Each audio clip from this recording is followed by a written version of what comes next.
Doctor chauffeur نے بتایا تھا کہ گولی تمہارے بازو کی ہڈی میں پھنس گئی تھی۔ کافی کمپلیکیٹڈ کیس تھا۔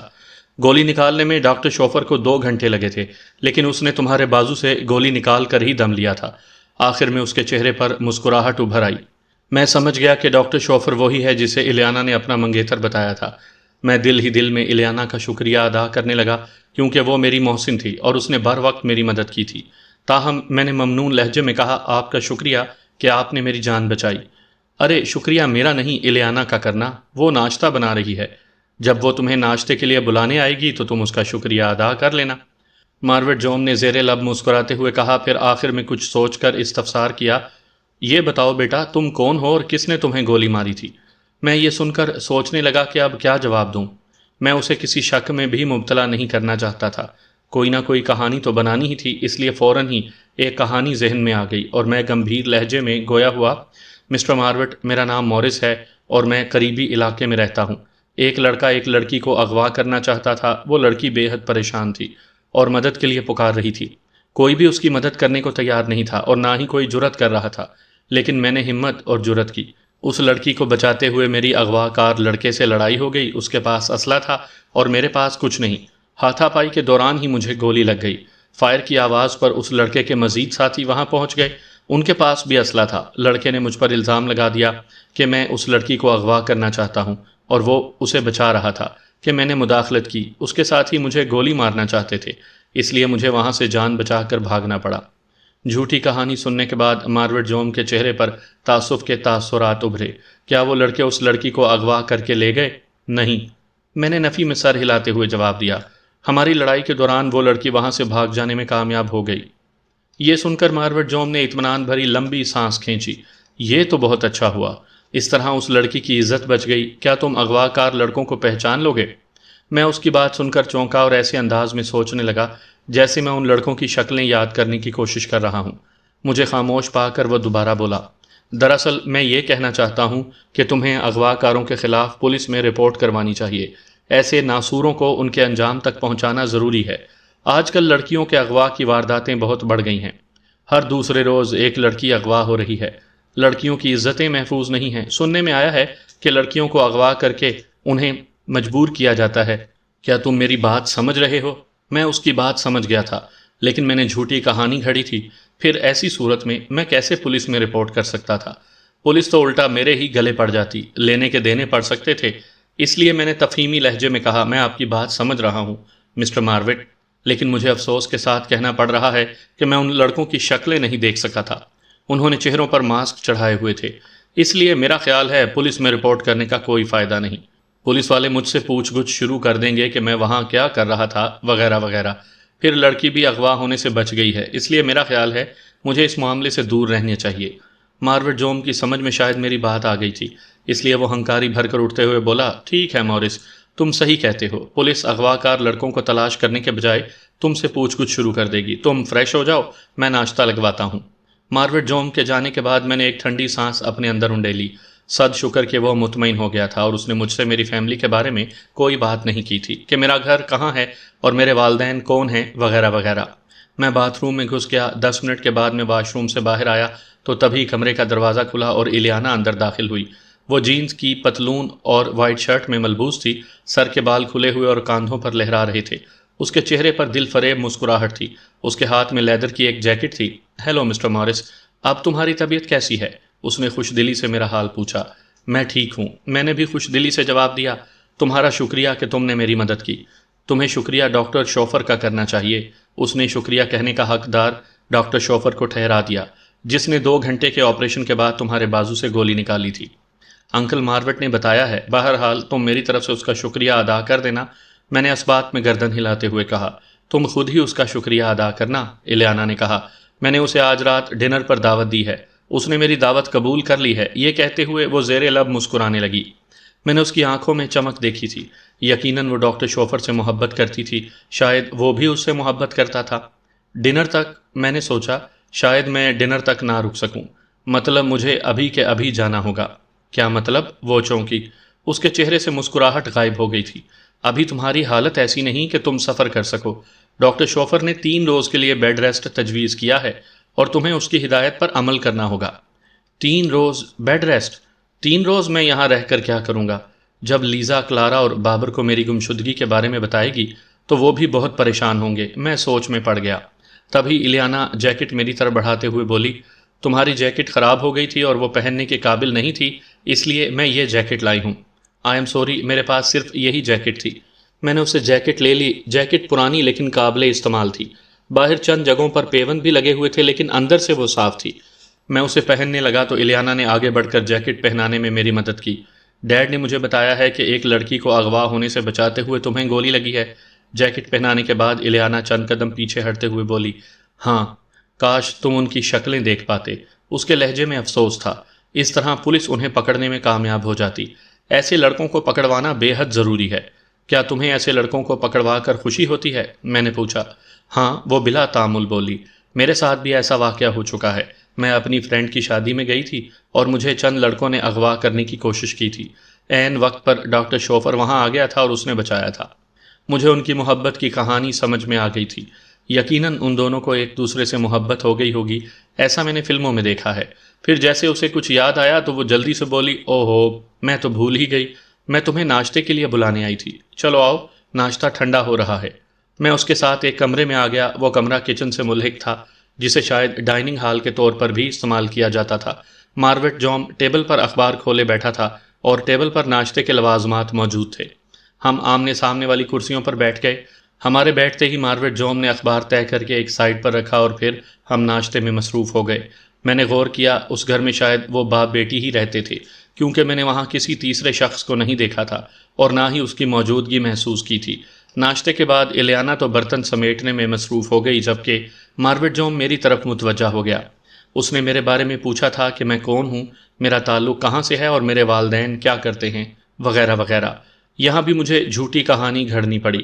میں نے اسے بتایا کہ میرا تعلق میکسیکو کے ایک گاؤں سے ہے اور میرے والد لکڑہارے ہیں۔ قریب ہی کے ایک گاؤں میں میرا دوست جانسن رہتا ہے اور میں اس سے ملنے آیا تھا۔ سر چھو کر کے مارویٹ جوم میری کہانی سے مطمئن ہو گیا تھا۔ اس نے اور کوئی سوال نہ کیا تھا، البتہ میں نے اسے بتا دیا تھا کہ کچھ دیر کے بعد میں بھی یہاں سے چلا جاؤں گا، تو اس نے کوئی تعارض نہ کیا۔ شاید الیانا نے اسے بتا دیا تھا کہ میں ناشتے کے بعد چلا جاؤں گا۔ پھر کچھ دیر کے بعد وہ اپنے کھیتوں میں کام کرنے کے غرض سے چلا گیا۔ اب کاٹیج میں اور الیانا رہ گئے۔ میں اب وہاں سے جانا چاہتا تھا۔ میرا سیل فون بھی میرے پاس نہیں تھا۔ معلوم نہیں میرا سیل فون وہیں پڑا تھا یا گن مین کے ساتھ ہی اسے اپنے ساتھ لے گئے تھے۔ کلارا، بابر اور لیزا نے کالز کی ہوں گی۔ مجھ سے بات نہ ہونے کی صورت میں وہ یقیناً پریشان ہوں گی، خاص کر لیزا۔ میں واپس لیزا کے گھر جانا چاہتا تھا، لیکن اس سے پہلے میں نے ہوگ مارٹن کے گھر کی طرف جانا تھا۔ میں اپنا سیل فون تلاش کرنا چاہتا تھا، ہو سکتا ہے میرا سیل فون وہیں کہیں پڑا ہو۔ تبھی الیانا وہاں آ گئی اور اس نے مجھ سے پوچھا، مورس، میں اپنے لیے کافی بنا رہی ہوں، کیا تم بھی پیو گے؟ میں نے اٹھتے ہوئے جواب دیا، نہیں الیانا، تمہارا شکریہ، میں اب یہاں سے جانا چاہوں گا۔ اس نے منہ بنا لیا اور بولی، آج رات تک تو رک جاتے، میں تمہیں ڈاکٹر شوفر سے ملوانا چاہتی ہوں، پلیز میری بات مان لو نا۔ تمہارے خلوص کا بے حد شکریہ الیانا، میں نے زیر لب مسکراتے ہوئے کہا۔ میں پھر کسی روز آ جاؤں گا، لیکن اس وقت میرا جانا ضروری ہے، پلیز میری بات کو سمجھو۔ اس کے چہرے پر یاسیت لہرائی۔ اچھا ٹھیک ہے، لنچ تک تو رک جاؤ، اس نے اصرار کیا۔ میں ڈاکٹر شوفر کو لنچ پر بلا لیتی ہوں، پلیز اب انکار مت کرنا۔ میں نے ٹھنڈی سانس اپنے اندر انڈیلتے ہوئے اس بات میں سر ہلا دیا۔ ٹھیک ہے الیانا، میں لنچ تک رک جاتا ہوں۔ میری بات سن کر وہ ایسے خوش ہوئی جیسے چھوٹا بچہ کھلونا ملنے پر خوش ہوتا ہے۔ تم بیٹھو، میں کافی بنا کر لاتی ہوں، پھر بیٹھ کر باتیں کریں گے۔ وہ کچن میں چلی گئی تو میں دوبارہ صوفے پر بیٹھ گیا۔ جیکٹ پہننے سے زخمی بازو اس کے اندر چھپ گیا تھا۔ باہر سے پتہ نہیں چلتا تھا کہ میرے بازو پر پٹی بندھی ہے۔ اسی اثنا میں الیانا آ گئی اور بولی، مورس، کافی کا سامان ختم ہو چکا ہے، میں وہ لے کر آتی ہوں۔ تم نے کہیں جانا نہیں ہے؟ آخری بات اس نے تنبیہ کے انداز میں کہی تو میں نے زیر لب مسکراتے اس بات میں سر ہلا دیا۔ اس کے جانے کے بعد میں نے وقت گزاری کے لیے ریموٹ اٹھایا اور ٹی وی آن کر کے ڈسکوری چینل دیکھنے لگا۔ ہر لمحہ مجھے روزینہ کی فکر ستا رہی تھی، ساتھ ہی مجھے کلارا، لیزا اور بابر کی فکر بھی تھی۔ لیزا یقیناً میری وجہ سے از حد پریشان ہوگی اور ہو سکتا ہے وہ میری تلاش میں بھی نکل پڑی ہو۔ اس سے کچھ بھی بعید نہیں تھا، میری محبت نے اس کے حواس خبط کر دیے تھے، لیکن وہ فضول میں میرے پیچھے بھاگ رہی تھی، اسے مجھ سے کچھ بھی نہیں ملنا تھا۔ الیانا کی واپسی 15 منٹ کے بعد ہوئی۔ کافی بنانے کے بعد اس نے ایک کپ مجھے پکڑایا اور اپنا کپ لے کر صوفے پر بیٹھ گئی۔ کافی پینے کے ساتھ ساتھ وہ ڈاکٹر شوفر کے بارے میں بھی بتانے لگی۔ بقول الیانا کے ڈاکٹر شوفر اس سے بے حد محبت کرتا ہے اور بہت جلد ان کی شادی ہونے والی ہے۔ اس کے ڈیڈ بھی اسے بے حد پسند کرتے ہیں۔ اس کا ذاتی ہسپتال اسی علاقے میں تھا۔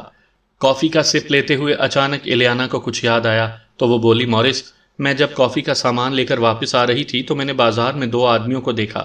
وہ مجھے مشکوک دکھائی دے رہے تھے۔ میں نے انہیں اپنے گاؤں میں پہلی بار دیکھا ہے۔ وہ بازار میں موجود ایک ایک شخص کو بڑے غور سے دیکھ رہے تھے۔ نہ جانے مجھے ایسا کیوں لگا کہ شاید وہ تمہیں تلاش کر رہے ہیں۔ انہوں نے انکل ڈگلس سے کوئی بات کی تھی۔ میں نے انکل ڈگلس کو نفی میں سر ہلاتے ہوئے دیکھا تھا، لیکن وہ دونوں مجھے مطمئن دکھائی نہیں دیے۔ اس کی بات سن کر مجھے اپنے دل کی دھڑکن یک بارگی تیز محسوس ہوئی۔ میں نے کپ میز پر رکھا اور تجسس آمیز لہجے میں دریافت کیا، ان کے حلیے کیسے تھے؟ بتایا تو ہے کہ وہ اپنے حلیوں کی وجہ سے مشکوک دکھائی دیتے تھے، الیانا نے جواب دیا۔ پھر مجھے جانچتی نظروں سے دیکھتے ہوئے استفسار کرنے لگی، مورس، کیا وہ واقعی تمہاری تلاش میں ہیں؟ نہ جانے مجھے ایسا کیوں لگ رہا ہے کہ جو کچھ تم نے بتایا ہے وہ جھوٹ ہے، یعنی تم نے جھوٹی کہانی گھڑی ہے۔ کیا میں ٹھیک کہہ رہی ہوں نا؟ میں اب دروغ گوئی نہیں کرنا چاہتا تھا۔ یہ بات سچ ہے کہ ایک جھوٹ کو چھپانے کے لیے 100 جھوٹ بولنے پڑ جاتے ہیں۔ سچ بات ایک ہی بار بتانی پڑتی ہے، کسی قسم کا تردد نہیں کرنا پڑتا۔ میں نے گہری سانس لیتے ہوئے کہا، ہاں الیانا، وہ مجھے ہی تلاش کر رہی ہیں۔ کیوں؟ کیا تم نے ان کا کوئی نقصان کیا ہے؟ اس نے فوراً پوچھ لیا۔ میں نے نفی میں سر ہلایا۔ نہیں، میں نے ان کا کوئی نقصان نہیں کیا۔ اگر تم نے ان کا کوئی نقصان نہیں کیا تو وہ پھر تمہیں کیوں تلاش کر رہی ہیں؟ اس بار اس کے لہجے میں حیرت اور شکوک و شبہات عود آئی تھی۔ کیا تمہاری ان سے کوئی دشمنی ہے؟ اس کی بات پر میں ایک بار پھر سوچنے پر مجبور ہو گیا کہ اسے کیا بتاؤں کہ کون لوگ میرے دشمن ہیں اور مجھے کیوں مارنا چاہتے ہیں۔ میں کون ہوں اور کیا چاہتا ہوں؟ تاہم میں نے گہری سانس لی اور کہا، ہاں، کچھ لوگ میرے دشمن ہیں اور وہ مجھے مارنا چاہتے ہیں۔ گزشتہ رات بھی میں کسی ایک کی گولی کا نشانہ بنا تھا۔ اس کی آنکھوں اور چہرے پر خوف لہرایا۔ اوہ ہو، کون ہے تمہارے دشمن اور وہ تمہیں کیوں مارنا چاہتے ہیں؟ ہیں کچھ میرے دشمن، میں نے گول مول جواب دیتے ہوئے کہا۔ کیا چاہتے ہیں وہ تم سے؟ مجھے مارنا چاہتے ہیں۔ کیوں؟ اس کے لہجے میں تجسس تھا۔ فی الحال بتانے کا وقت نہیں ہے، میں نے کہا۔ مجھے اب یہاں سے جانا ہوگا، کہتے ساتھ ہی میں جلدی سے اٹھ کھڑا ہوا۔ الیانا بھی سرعت سے اٹھ کھڑی ہوئی۔ لیکن تم جاؤ گے کیسے؟ باہر تمہارے دشمن موجود ہیں۔ میں کسی نہ کسی طرح اس علاقے سے نکل جاؤں گا، میں نے کہا۔ مورس، ہمارا علاقہ اتنا بڑا نہیں ہے کہ تم ان کی نظروں میں آئے بغیر نکل جاؤ، اس نے مجھے آگاہ کیا۔ ایسا کوئی راستہ تو ہوگا جہاں سے میں بحفاظت نکل جاؤں، میں نے استفسار کیا۔ کیا تمہارے گھر سے باہر نکلنے کا خفیہ راستہ نہیں؟ نہیں، اس نے نفی میں گردن ہلائی۔ ویسے بھی ابھی تمہارے لیے یہاں سے باہر جانا خطرے سے خالی نہیں ہے۔ ہو سکتا ہے تمہارے دشمنوں کی تعداد 2 کے بجائے کافی زیادہ ہو اور وہ ہمارے سارے گاؤں میں پھیلے ہوئے ہوں۔ وہ واجبی شکل و صورت والی لڑکی کافی ذہین تھی۔ اس نے جس طرح تجزیہ کیا تھا اس کی بات میرے دل کو لگی تھی۔ میری تلاش میں آنے والے ہیری ٹام کے ہرکاروں کی تعداد 2 سے زیادہ ہو سکتی تھی۔ ابھی تو اس نے صرف 2 آدمیوں کو دیکھا تھا، مزید قرب و جوار میں موجود ہو سکتے تھے۔ میں نے کہا، لیکن میں تم لوگوں کو خطرے میں نہیں ڈالنا چاہتا۔ لیکن میرے گھر سے نکل کر تم خود کو خطرے میں ڈال لو گے، وہ تنبیہی انداز میں بولی تو میں نے ہونٹ بھینچ لیے۔ تبھی دروازے پر زور زور سے دستک ہوئی تو ہم دونوں ہی ٹھٹک گئے۔ میں نے متوحش نظروں سے الیانا کو دیکھا، وہ بھی پریشان ہو گئی تھی۔ میرے دل کی دھڑکن بھی اچانک سے تیز ہو گئی اور سنسناہٹ کی ایک تیز لہر میرے وجود میں دوڑ گئی۔ دل میں خیال آیا کہ کہیں میرے دشمنوں کو میری یہاں موجودگی کا پتہ نہ چل گیا ہو اور وہ دندناتے ہوئے یہاں آ گئے ہوں۔ مجھے لگا میں چاروں طرف سے گھر گیا ہوں۔ کون ہو سکتا ہے؟ میں نے الیانا سے استفسار کیا۔ پتہ نہیں، میں دیکھتی ہوں، وہ جلدی سے بولی۔ تم کمرے میں چلے جاؤ اور دروازہ اندر سے لاک کر دو۔ جب تک میں نہ کہوں باہر مت آنا۔ معلوم نہیں کمرے میں جانا میرے لیے مفید بھی تھا یا نہیں، لیکن میں نے بلا چوں چراں اس کی ہدایت پر عمل کیا۔ کمرے میں آ کر میں نے دروازے کو اندر سے لاک کر دیا اور اپنا دایاں کان دروازے کے ساتھ لگا دیا۔ لمحہ بھر کے بعد دروازہ کھلنے کی آواز سنائی دی اور ساتھ ہی مارویٹ جوم کی آواز بھی میری سماعت میں پڑی۔ تم نے دروازہ دیر سے کیوں کھولا؟ کہاں تھی تم؟ اس کے لہجے میں کرختگی تھی۔ میں کچن میں کام کر رہی تھی ڈیڈ، الیانا کی منمناتی آواز سنائی دی۔ کیا کچھ ہوا ہے؟ اس نے جواب دینے کے بجائے میرے بارے میں پوچھا۔ مورس کہاں ہے؟ کیا وہ چلا گیا ہے؟ نہیں، وہ کمرے میں ہے، جواباً الیانا بولی۔ لیکن بات کیا ہے ڈیڈ؟ مارویٹ جوم نے اسے جواب دینے کے بجائے مجھے آواز دی۔ مورس، باہر آؤ۔ مارویٹ جوم کے لہجے سے مجھے ایسے لگا کہ جیسے کوئی غیر معمولی بات ہو گئی ہے۔ اس کے لہجے میں گھلی نرماہٹ اور شگفتگی جیسے کہیں کھو گئی تھی۔ باہر کیف میں نے لاک کھولا اور کمرے سے نکل کر ڈرائنگ روم میں آ گیا۔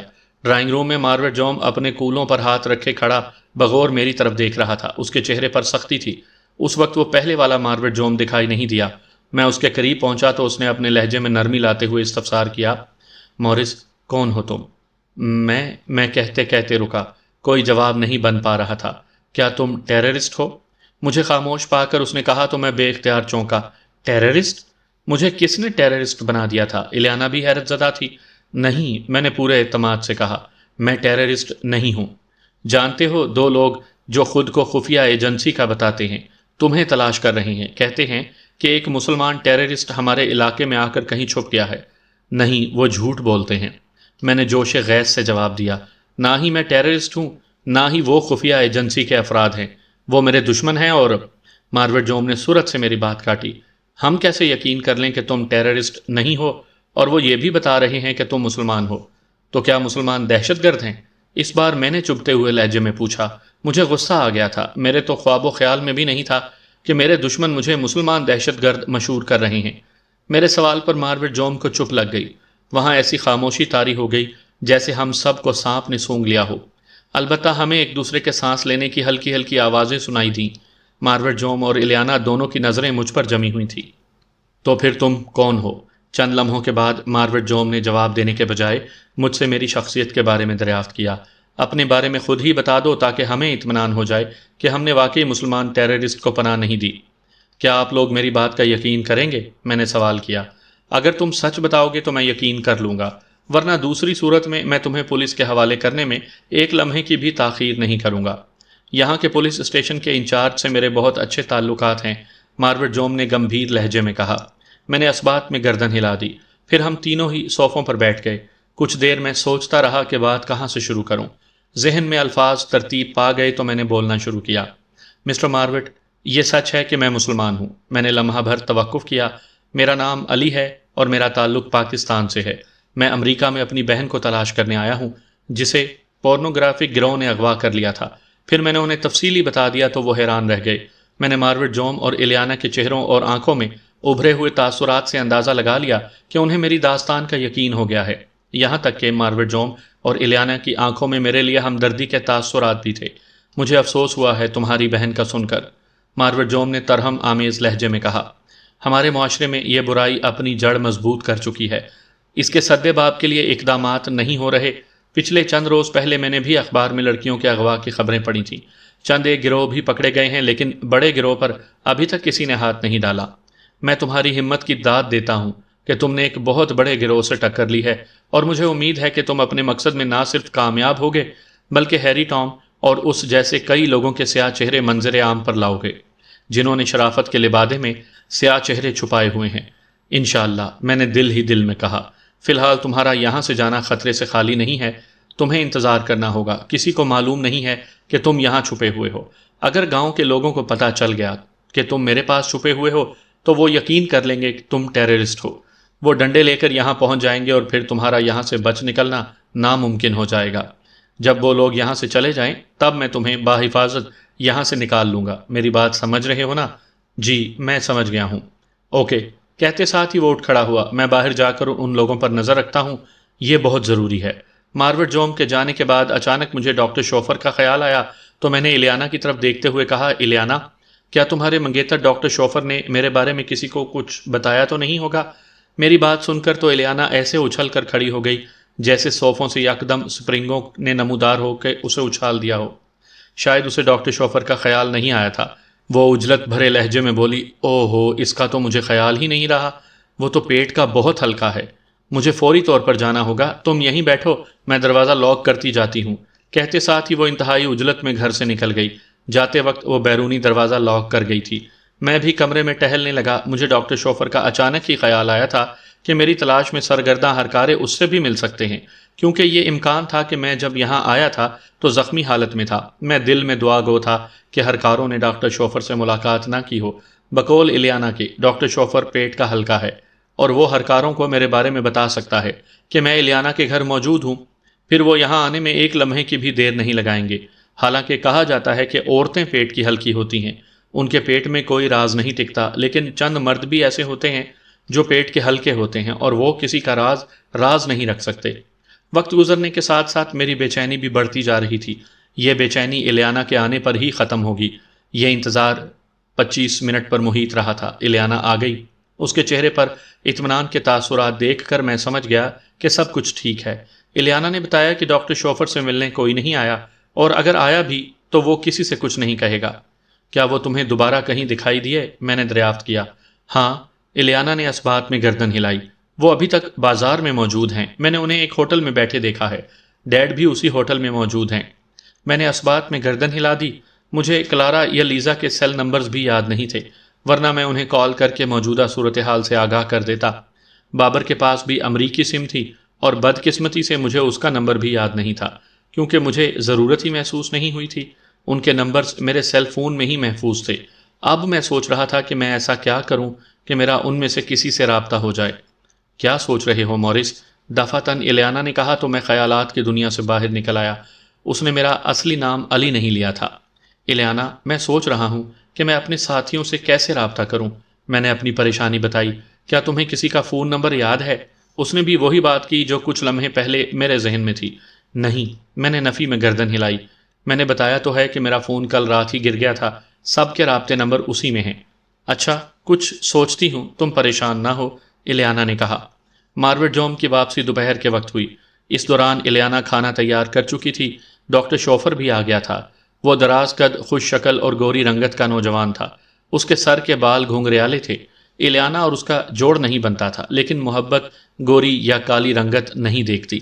کھانا کھانے کے دوران پہلے ڈاکٹر شوفر نے بتایا کہ جب وہ اپنے ہسپتال سے نکل رہا تھا کہ اس سے ملنے 2 افراد آئے جو شکل و صورت سے کسی طرح شریف دکھائی نہیں دیتے تھے، اور نہ ہی وہ اس گاؤں کے رہنے والے تھے۔ ایک نے اس سے یہی دریافت کیا، کیا تمہارے پاس کوئی ایسا نوجوان آیا جس کا بازو زخمی تھا، یعنی اسے گولی لگی تھی؟ نہیں، میرے پاس تو ایسا کوئی نوجوان نہیں آیا، ڈاکٹر شوفر نے جواب دیا۔ اچھی طرح سوچو ڈاکٹر، دوسرے نے کہا۔ ہو سکتا ہے تم بھول رہے ہو۔ نہیں، میں نہیں بھول رہا، ڈاکٹر شوفر نے اطمینان سے کہا۔ بقول ڈاکٹر کے وہ انہیں غور سے دیکھتے رہے، پھر چلے گئے۔ مارویٹ جوم نے بھی انکشاف کرتے ہوئے بتایا، تمہارے دشمن ابھی تک گاؤں میں موجود ہیں، اور اس نے گاؤں سے باہر جانے والے راستوں پر چند مشکوک افراد کو دیکھا ہے۔ شاید وہ بھی ہیری ٹام کے کارندے ہیں۔ کھانا کھانے اور چائے پینے کے بعد مارویٹ جونز تو گھر سے باہر چلا گیا، جبکہ ڈاکٹر شوفر ہمارے ساتھ بیٹھ کر باتیں کرنے لگا۔ کچھ دیر کے بعد وہ بھی چلا گیا۔ اب پھر میں اور الیانا رہ گئے۔ الیانا ڈاکٹر شوفر سے میرے لیے پین کلر گولیاں لے آئی تھی۔ ایک گولی میں نے دوپہر کے کھانے کے بعد کھائی تھی، جس سے مجھے درد میں کمی محسوس ہوئی تھی۔ ڈنر تک میں اسی کمرے میں آرام کرتا رہا تھا جس کمرے میں مجھے ہوش آیا تھا۔ ڈنر کے دوران بھی مارویٹ جونز نے وہی بتایا تھا جو وہ لنچ کے دوران بتا چکا تھا۔ صورتحال ابھی تک وہی تھی، اور میں ابھی تک گاؤں سے نہیں نکل سکتا تھا۔ رات گزر گئی۔ سونے سے پہلے میں نے پین کلر اور سکون دینے والی گولی کھانا نہ بھولی۔ میں جب سو کر اٹھا تو صبح کے 9 بج رہے تھے۔ میں چند لمحے بیڈ پر بیٹھا رہا کہ اچانک میری نظر ٹیبل پر پڑے ایک کاغذ پر پڑی جس پر کچھ لکھا ہوا تھا۔ میں نے کاغذ اٹھا کر تحریر پڑھی۔ میں کچھ دیر کے لیے باہر جا رہی ہوں، ناشتہ کچن میں پڑا ہے، کر لینا۔ وہ صبح صبح کہاں چلی گئی تھی؟ یقیناً وہ ڈاکٹر شوفر سے ہی ملنے گئی ہوگی۔ میں نے کاغذ میز پر رکھا اور ضروریات سے فارغ ہونے کے بعد کچن میں آیا۔ گھر میں موت کی سی خاموشی چھائی ہوئی تھی۔ ایسے لگتا تھا جیسے گھر میں کوئی موجود ہی نہ ہو۔ میں ناشتہ ڈرائنگ روم میں ہی لے آیا۔ ناشتہ کرنے کے دوران میں نے ٹی وی بھی لگا لیا تھا۔ میں نے حتی المقدور اس کی آواز ہلکی ہی رکھی تھی تاکہ باہر سے کوئی سن نہ لے۔ ناشتے سے فارغ ہونے کے بعد میں نے برتن ڈرائنگ روم میں رکھے اور واپس ڈرائنگ روم میں آ گیا۔ 10-12 منٹ ہی گزرے تھے کہ الیانا بھی آ گئی۔ اس کے چہرے پر مایوسی کے تاثرات ابھرے ہوئے تھے۔ میں نے سوچا کہ شاید ڈاکٹر شوفر سے اس کی ملاقات نہیں ہوئی، ورنہ اس کا منہ لٹکا ہوا نہ ہوتا۔ تاہم میں نے ٹی وی کی آواز میوٹ کرنے کے بعد اس سے استفسار کیا، تمہارا منہ کیوں لٹکا ہوا ہے؟ کیا ڈاکٹر شوفر سے ملاقات نہیں ہوئی؟ وہ صوفے پر بیٹھتی ہوئی بولی، میں ڈاکٹر سے نہیں ملنے گئی تھی۔ تو میں تمہارا سیل فون تلاش کرنے گئی تھی، الیانا نے انکشاف آمیز لہجے میں کہا تو میں بری طرح چونکا۔ تو کیا مل گیا میرا سیل فون؟ سیل فون تو مل گیا، لیکن اس نے بات ادھوری چھوڑ دی۔ لیکن کیا؟ لیکن وہ شاید کسی کار کے پہیے کے نیچے آ کر چور چور ہو چکا تھا۔ اوہو، یہ تو بہت برا ہوا۔ میں نے ہونٹ بھینچے۔ اچانک مجھے سم کا خیال آیا تو میں نے دریافت کیا، کیا تمہیں اس میں سم دکھائی نہیں دی تھی؟ سم بھی ٹوٹی ہوئی پڑی تھی، الیانا نے بتایا اور اپنی جیکٹ کی جیب سے ایک کاغذ نکال کر میری طرف بڑھایا۔ اس میں سم ہے۔ میں نے کاغذ لے کر کھولا تو اس میں سم 2 ٹکڑوں کی صورت میں موجود تھی، لیکن وہ استعمال کے قابل نہیں تھی۔ اگر وہ مڑی ہوئی ہوتی تو شاید چل پڑتی۔ باہر کیف میں نے سم واپس کاغذ میں لپیٹ کر الیانا کے حوالے کر دی، جسے اس نے ڈسٹ بن میں پھینک دیا۔ میں نے الیانا سے مسٹر ماروٹ جونز کے بارے میں پوچھا تو اس نے بتایا کہ وہ میرے دشمنوں کی نگرانی کے لیے ہوٹل میں موجود ہیں۔ لنچ کے وقت وہ گھر ہی آ گیا اور وہی بتایا کہ میرے دشمن ابھی تک گاؤں میں موجود ہیں۔ مجھے الیانا کے گھر چھپ کر رہتے ہوئے مزید 2 روز گزر گئے۔ میں وہاں سے جانا چاہتا تھا لیکن ماروٹ جونز نے کسی خطرے کے پیش نظر مجھے روک لیا تھا۔ ہیری ٹام کے کارندوں نے وہاں سے نہ جانے کی گویا قسم کھا لی تھی، یا شاید انہیں شک تھا کہ میں اسی گاؤں میں کسی کے گھر چھپا ہوا ہوں۔ اسی وجہ سے وہ وہاں سے جانے کا نام ہی نہیں لے رہے تھے۔ میرے بازو کی کنڈیشن اب قدرے بہتر تھی، میں اب بیزار ہو گیا تھا۔ میں ہر صورت وہاں سے جانا چاہتا تھا۔